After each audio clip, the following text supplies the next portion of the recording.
नमस्कार दोस्तों, आपका स्वागत है हमारा इंडिया के एक और एपिसोड में। और आपका तारुफ कराते हैं हमारे ब्रिगेडियर तरुण मदान साहब से। Thank you Manish ji. I think अब तक तो सब दर्शक जान ही गए हैं हम लोगों को। It's been a long time sir. Yeah it's been a long time, but हम खाली वो खास मुद्दे हैं, रोज रोज वो वीडियो डालना वो ठीक नहीं। कुछ स्पेसिफिक चीजें होती तो कुछ कॉन्क्रीट हो तो सर अच्छा भी लगता है। अच्छा लगता है, राइट। तो सर आज की प्रॉब्लम को शेयर करें। बिल्कुल बिल्कुल। तो दर्शकों, आज हम एक नया मुद्दा आपके सामने लेकर आए हैं। आप भी उस सब चीज़ों से वाकिफ हैं जो हमारे इर्द गिर्द हो रही हैं, जैसा कि यूक्रेन का युद्ध। आप देखिए कितने युद्ध हो रहे हैं, तो उससे क्या लगता है, क्या हम सर वर्ल्ड वार के बहुत नज़दीक हैं? देखिए, आप टीवी चैनलों पे भी देखते रहते हैं, यही आती है कि are is the world heading towards a world war, या will it be a nuclear conflict. Yes अगर परमाणु विस्फोट हो गया तो तबाही है सर। पृथ्वी का तो बहुत संकट पैदा हो जाएगा, सत्यानाश हो जाएगा सत्यानाश पृथ्वी, हो जाएगा। ठीक है नहीं। और इतने सारे नेशंस इन्वॉल्व हैं तो वर्ल्ड वॉर, तो क्या हम वर्ल्ड वॉर की कगार पे हैं? जी सर। ये एक बहुत बड़ा सवालिया निशान जो हमारे दिमाग में आता रहता है। और खासकर जो फाइनेंशियल एक्सपर्ट्स हैं, जो इन्वेस्ट कर रहे हैं कंट्री में, वो ये सोचते रहते हैं। देखिए, अगर आप इस चीज की शुरुआत देखें तो ये कहाँ से चालू हुई? ये रशिया यूक्रेन वॉर से चालू हुई। जी सर। ठीक है नहीं। और रशिया क्यों बौखलाया? उसको लगा कि नेटो कंट्रीज जो है वो लगभग सारे मेरे बॉर्डर पे आ गए हैं। जी सर। मैं बिल्कुल घिर गया हूं सब तरफ से। अब धीरे धीरे नेटो का वर्चस्व बढ़ता ही जा रहा था। More number of countries were getting added to the NATO. तो इसलिए उसने पहले वार्निंग भी दी, रिक्वेस्ट भी किया, बट किसी ने सुनी नहीं उसकी बात। अब मैं ये नहीं कह रहा हूं कि ये पक्ष सही था या वो पक्ष सही था, दोनों पक्ष अपनी अपनी जगह हैं, लेकिन किसी ने इस बात को सुना नहीं। और जो एक छोटा सा कॉन्फ्लिक्ट था, जो हम सब कह रहे थे, मैंने भी उस युद्ध के पहले 8-10 दिन कवर की, मैं लगा था 15-20 दिन महीने में ये सब समाप्त हो जाएगा, वो बिल्कुल खत्म हो जाएगा। लेकिन ऐसा हुआ नहीं। अब 2 साल से ऊपर हो गए हैं और तबाही बिल्कुल मचती जा रही है। इतनी जान माल की हानि हो रही है कि आपको क्या बताया जाए इस सिलसिले में। कई बार तो मुझे लगता है कि यार ईश्वर करे कि कोई भी एक पक्ष जीते और ये खत्म हो, एटलीस्ट तबाही खत्म हो। अब कई लोग इसको भी वो कह सकते हैं, कंटेस्ट कर सकते हैं कि कौन जीते कौन हारे, लेकिन कम से कम ये तबाही जो हो रही है ना, ये रुके। जी सर। और जैसा आप भी मेरे को पहले बता रहे थे कि मतलब कितने नेशंस का इंटरेस्ट इन सब चीजों में इन्वॉल्व होता है जब लड़ाइयां होती हैं। बहुत सारे नहीं, कैसे कि ऑलरेडी लोगों ने प्लानिंग कर दी है, जब यूक्रेन रीबिल्ड होगा तो कौन कौन सा देश उसमें क्या इन्वेस्ट करेगा, क्या जमीन लेगा। आपके सामने आप जैसे उदाहरण बता रहे थे कि क्या श्रीलंका में हुआ, कहते हैं ना किसी का नाश और किसी का फायदा। तो मालदीव में भी हम सुन रहे हैं कि क्या होने जा रहा है। मतलब इंडिया जो इतना, देखिए एक चीज मैं और बड़ी हाईलाइट करना चाहूंगा कि इंडिया जो है कभी किसी के ऊपर वॉर वेज नहीं करता है, कभी लड़ाई नहीं करता है। और अगर कुछ कहीं कोई इंटरवेंशन की जरूरत है भी तो इंटरवेंशन करता है और अपना हाथ वापस जहां खींच लेता है। और ये हमारी परंपरा सदियों पुरानी है। अब राम के युग में भी जाएं तो राम ने युद्ध किया श्रीलंका से, रावण को मारा, लेकिन उस राज्य पे कब्जा नहीं किया। जी सर। वो विभीषण को दे दी, बोलो भाई तुम्हारा है, तुम संभालो, तुम चलाओ, तुम्हारा नगरी, तुम्हारा प्रांत, तुम्हारा देश, तुम चलाओ। जी सर। हमने सही का साथ दिया और जो था वो करके ठीक आपको वापस दे दिया, अब आप संभालो।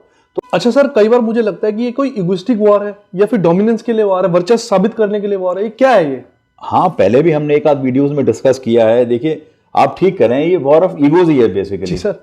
कि जो अभी भी ये यूक्रेन का वॉर खिंचता जा रहा है, वॉर ऑफ ईगोज है। किसी तरीके से यूक्रेन को ना मतलब लॉस नहीं होना चाहिए या उसकी हार नहीं होनी चाहिए, तो और चीजें उसमें फूकी जा रही हैं। जी सर। पहले भी हमने क्या, दुनिया में लड़ाइयां अधिकतर किस लिए होती हैं? एक तो पावर डोमिनेंस। जी सर। दूसरा इंटरनल कॉन्फ्लिक्ट भी होते हैं। इंटरनल कॉन्फ्लिक्ट है, उसका मेन होता है नेचुरल रिसोर्सेज। जी सर। पेट्रोलियम, ऑयल, और अब तो मेडिकल फील्ड भी साथ जुड़ गई है। जब से ये कोरोना इतने स्टेक्स इसमें ज्यादा इन्वॉल्व हैं कि हर कोई इसमें घुसना चाहता है। तो ये सारा जो डोमिनेंस है ये बेसिकली इसीलिए हो रहा है। अच्छा सर, इसके दूसरी तरफ देखें तो एक और कंट्री इजराइल, उसने भी हमास पे हमला बोल दिया। नहीं, उसने हमास पे हमला तब बोला जब हमास ने हमला बोला। जी सर। देखिए, अगर थोड़ी सी इसकी अगर आप पीछे जाना चाहें तो मेरे को लगता है, आई मे बी इनकरेक्ट, पहले भी जब फिलिस्तीन अपना आजाद देश चाह रहे थे फिलिस्तीनी, तो वो छोटे मोटे जो एक्शन लेते रहते थे। लेकिन होता क्या था, आईडीएफ या इजरायली आर्मी बड़े तगड़े तरीके से, जिसको कहते हैं ना प्यूनिटिव एक्शन, मतलब इतना तगड़ा कि ये दोबारा ना करें ये, तो वो चीज जो है वो उनके ऊपर करते थे। अब कहीं ना कहीं इस बात का ना रोष जो है वो बढ़ता गया फिलिस्तीनियों में। फिर हमास बना। अब कोई कहता है हमास भी इजराइल की ही देन है। अभी सब कहानियां अलग अलग, मतलब इसमें इतना ज्यादा डिस्कशन में जाएंगे तो टॉपिक बहुत लंबा हो जाएगा। कोई कहता है हमास भी इजराइल की देन है, मतलब इजराइल ने खड़ा किया हमास को। तो मतलब वो इतना ज्यादा उनके ऊपर हो गया कि वो भी उन्होंने एक सीरियस एक्शन ले लिया। मैंने कहा ना कि और इजरायली बोलते हैं जैसे कि हम हमास का खात्मा कर देंगे। देखिए किसी भी चीज का खात्मा करना बहुत मुश्किल होता है सर, बहुत मुश्किल है। आप किसी व्यक्ति का खात्मा कर सकते हैं लेकिन किसी की सोच, किसी की थिंकिंग, उसका खात्मा नहीं कर सकते हैं। आपने मानिए जितने हमास वहां पे हैं अभी सबको मार भी दिया तो क्या और जो कंट्रीज में मतलब वहां उनके लोग नहीं फैले हुए हैं? बिल्कुल सर। अब वो इस्माइल हानिया वो दूसरे देश में जाके बैठा हुआ है, रेजिस्टेंस तो एक्टिव होगा ही सर। हाँ, तो दिमाग तो उनका चल रहा, तो वो कहीं और से पमकेंगे। जी सर। तो कहीं और से अगर वो पनपते हैं इस बात में तो मतलब खात्मा कहां हुआ? तो कहीं ना कहीं जाके आपको आखिरकार दिल जीतने ही पड़ेंगे। जी सर। ठीक है नहीं, जैसे इंडिया ने भी किया JNK में, देखिए गवर्नमेंट इतना एफर्ट डाला है, लोगों के दिल जीते हैं, दिल जीते हैं। It is not only rule by gun. जी सर। लोग they won the hearts of the people of JNK and all that, so that has been done. आपके कहने के मुताबिक तो ये है कि दिल से अगर आप किसी को जीत गए, लड़ाई से जीतना तो मतलब समझ कुछ अंकुश पा सकते हैं। हाँ, लेकिन अल्टीमेटली जो है ना, एक विचारधारा नहीं खत्म की जा सकती। जी सर। विचारधारा रहती है और सदियों तक रहती है वो विचारधारा। बिल्कुल सर।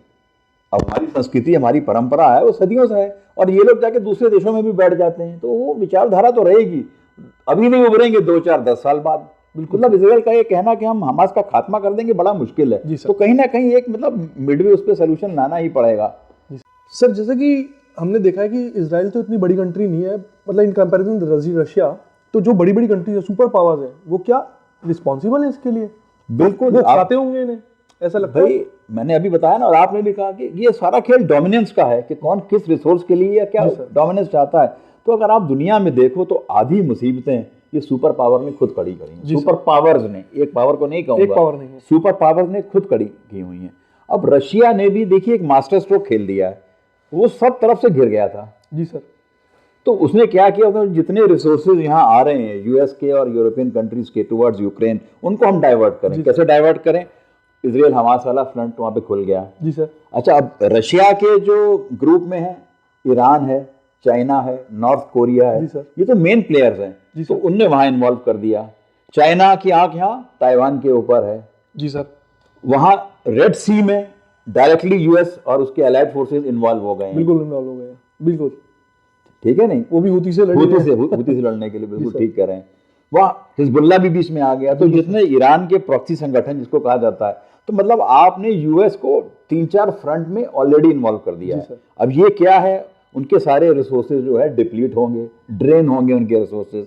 तो रशिया ने तो एक मास्टर स्ट्रोक खोल दिया, और रशिया बहुत देर से ये कोशिश कर रहा था कि भाई आप भी सपोर्ट करना। जैसे अभी भी F-16 आए हैं यूक्रेन के पास, तो रशिया उसका विरोध कर रहा है कि आप मत करो, लेकिन कोई सुन नहीं रहा। तो रशिया ने एक मास्टर प्लान खेल करके, जी सर, जो सारा जो है उनके रिसोर्सेज बिल्कुल बिखेर दिए एक तरीके से। अब यूएस इतनी बुरी तरीके से सकिन हो गया है, उसको मालूम नहीं कि मैं विड्रॉ कहाँ करूं और कैसे अपनी जान छुड़ाऊं। नहीं तो ये उनकी साख में भी वो होगा ना कि भाई यूएस इन्वॉल्व है और ये कुछ कर नहीं पा रहा। देखिए यूएस हूती के ऊपर 10 मिसाइल मार ले, कोई बहुत बड़ी बात नहीं है, लेकिन हूती अगर एक मिसाइल भी मारता है यूएस शिप के ऊपर तो बहुत बड़ी बात है। आप समझ रहे हैं ना? बिल्कुल समझ रहे।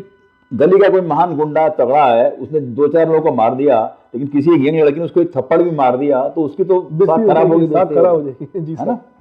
अच्छा sir, in the meanwhile of the wars there are many incidents जब कोई देश दूसरे देश पे न्यूक्लियर अटैक की धमकी देता है। ये क्या है? ये तो बहुत बार हुआ, बाकी अभी भी हो रहा है। देखिए अभी तक people have been acting responsibly, किसी ने ऐसा एक्शन लिया नहीं, लेकिन रशिया ने भी अपने रिसोर्सेज डिप्लॉय किए हैं, यूएस ने भी अपने रिसोर्सेज डिप्लॉय किए हैं।